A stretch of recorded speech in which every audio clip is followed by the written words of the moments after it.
olowooza ensi yonna egenda kukutyanga bw'oyagala omulimu gwo oba oyingira makindye bw'otinga wakalu nze ne makindye waseetegereza nnyo naye mbadde nnyingira wano mu masengere genda okulanga wakalu nga tebafunanga kye batakakuba kale banampaana batya ati ate gundi zange zize zikyakuba enkuba eyo nno kyekoze si kirungi osalawo okutonya wallahi badde ya ddala eri empitirivu ennyo naye era kale awamu etonnye nga ffe gye tuva buli omu nze ne Saimo gye tugisa etonnye mu Kampala ebiseera ebisinga tefuluma era kyovula abantu nnyo okuva n'oga nka disitulikiti okutanti yabagenda ffe nga wali entuufu n'ogaba ebisigenda gisanga n'ogisanga ng'eno ate erina ne basiponsa naye era ku nsonga z'emu ey'enkuba kye tugamba nti tolowooza muno buli wamu etonnye so mu ngeri yonna if you can maneuver n'oyitaayita n'owaganyawaganya n'otuuka kiba kirungi nnyo n'ova ku kigambo ky'okwekwata ojja swala ku nsonga y'enkuba eyo nno kwe tugenda okutandikira omanye enkuba bw'etonnya ebintu ebimu bye tweraliikirira gy'emipiira gy'emmotoka kaakati wetwogera gye bukedde olunaku olwaleero ng'ekitongole ekikwatagana n'omutindo gw'ebintu ekya UNBS kigenda kyatandise gye bayita kyatandise campaign okubeera nga balonkinga okukwata buli mupiira oguli fake oguli counterfeit omufu oguli ku katale bagenda sookera mu maduuka kuba be batuguza eggulo ekitongole kino kyalonkinze kuno nno mwebagoberera okumalayo emipiira emibi is to promote road safety bannaye emipiira emibi emumbwa oguli fake emipiira gyabika tubiwulidde waliwo takisi eyayabika omupiira era yatuga abantu abayitirivu ennyene mutabamu avaamu yayabika mupiira so tumanyi how deadly it is then okupromoting a trade of course n'okukuza ekonomi yaffe ng'ebintu ebiriko bya mutindo birino ebijjidde wadde nga akakiiko kolana abakulu bali bakunya lwa nsonga za olinamuwayo ssente nsigale mu kifo munange abantu abakulu ne beevuma ne tubatunuulira ati kuba ogulira ekifo kitegeeza munaye tolina credibility esigaza office eyo mukwakulizo mukuyamba kutuuka mu office kati olina okuwaayo akasente otuukaawo webale nnyo so kati tufenga ffe tujja biyingiramu katuleke gavumenti guno gwegukole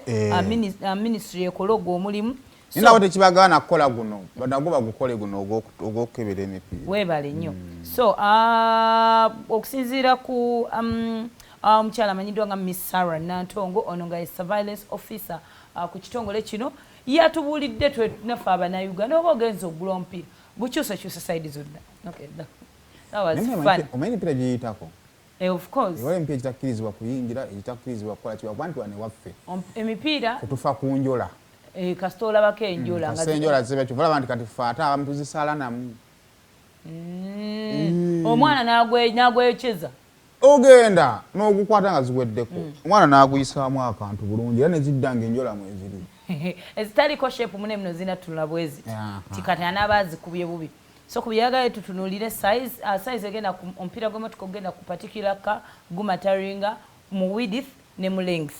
naye olumu abantu bambi tebabimanya naye era ffe tulina kitono nnyo ekyokukola as Ugandans ffe tujja genda bagambe wano batunda emipiira ono si yataseera ogenda omuguleko era kino ekitongole kyekiteekeddwa okukola emirimu gyagyo emipiira gino gigetinga expired nga semu yagala giringa ddagala oba mmere ndabona amakampani agalanga emipiira noze kaseera mwino olangira omuntu buli obamu abalina emirungi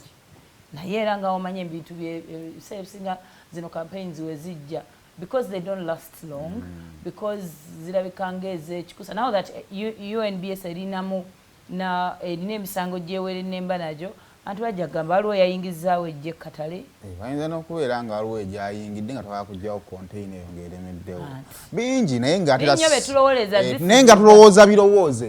kubanga ababoda be batuteekamu endowooza eyo era still nga tweyongera tinagambye olunaku olwaleero tutandika nakulabisa kaakati nekiri mu Parliament Committee on Trade, Tourism and Industry neri chad bayo mukulu mwine empaka oyo mwana n'oli omwana owaffe bakunya abantu bakanuza abasajja bwabo oyina okwogera lwaki wakola bwoti kyajja kitya bakanuza batata baffe ebikalu omusajja gwendayo neŋŋaana kati rest in peace muzeeyi muti abantu kusanga bakkanudde kakati munange ekiriwo omanyi ba ministers baffe balina cards banywa amafuta ga bwereere baba wakakka nabagenda ku mafuta ne basaamu nadda ku ssimu weebale nnyo banagenda n'alya ka breakfast kati ka petrol stations ezisinga zirinako bu restaurant awo n'agenda n'atuula lulinganza we mateekamu gumu n'ekitundu gwange mbeera munda kati ennaku zino engeri tanka gye yeeyongerako emabega nfuluma n'engulabira ddala ng'oteekamu meka gumu kitundu toseka wamma kakati abakulu abo ezo kaadi zaabwe kati ekyatabudde akakiiko kano kwe kulaba bakoze okunoonyereza ne basanga bano abantu abamu nga banywa amafuta mayitirivu balina travel companies bannaye olemwa kakati omubaka mwine empaka agamba mu mwaka alina obujulizi mwaka 2022 waliwo ba staff members basatu abakozesa amafuta ga miliyoni 357 miliyoni 357 abantu basatu almost byomu yakozesa obukadde 10 nga mu 15 n'agamba tekiriyo ne wabeera minisita ki tekiriyo oba basumba omusumba yakola ati anti omusumba aba yeetaaga amafuta gagenda osiiga endiga of course babaddemu muno ne ezimu ku kampani n'abakulu abali mu trade ministry babanyonyola bino ebintu byajja bitya omuntu amafuta aguma batavuga tuleera era bagamba waliwo olunaku lwe bakwotinga a senior accountant in Bukoto on the same day at different time intervals yanywa amafuta ag'emitwalo 6,200 ku kadi emu n'anywayo ag'emitwalo 25 n'anywayo ag'emitwalo 25 again ag'emitwalo 48 ag'emitwalo 4 from the same petrol station n'abuuza fuel tanka kikaaki kino akati awo wako girlfriend n'owako maama bagakamulamu batya kaadi bagala kaadi it is the card number kaadi tebafa ku namba ku mmotoka mwoteeka bakatufuta bambi era nga gojja sanga nga bangi tugagabanako naga bagenda kuteremu omukaaga era wano bakulaga waliwo kaadi ze balonzeeyo okuwako just ekyokulabirako fuel card number 3,820 nga yo bagibaze ng'eriko miliyoni 4 tukole nnyo abantu baffe balina okweyagala waliwo fuel card wano yo nga yanywa miliyoni 68 waliwo fuel card endala miliyoni 10 nsajja yattu singa ebadde muntu eyo lujuuju oba tebanywa mafuta bali mulimu ebifyoyaga bewolereza abantu ate banywa gano agatatta yinyini bagayita batya agali heavy agali heavy ge banywa kati waliwo omukyala nga senior assistant secretary wa ministry of trade Rosemary Asimwe yagamba kale akikkiriza nti waliwo ghost cards ezifuluma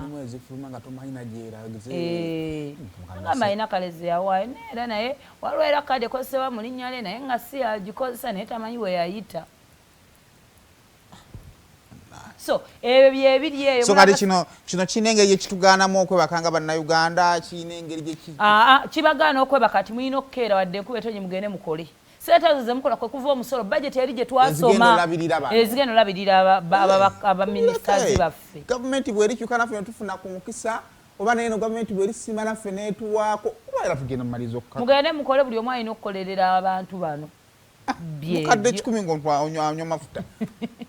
nze mwezi ni 10,000 musajja ali mu bukadde 10 kamu kati era sitiro awo wetuli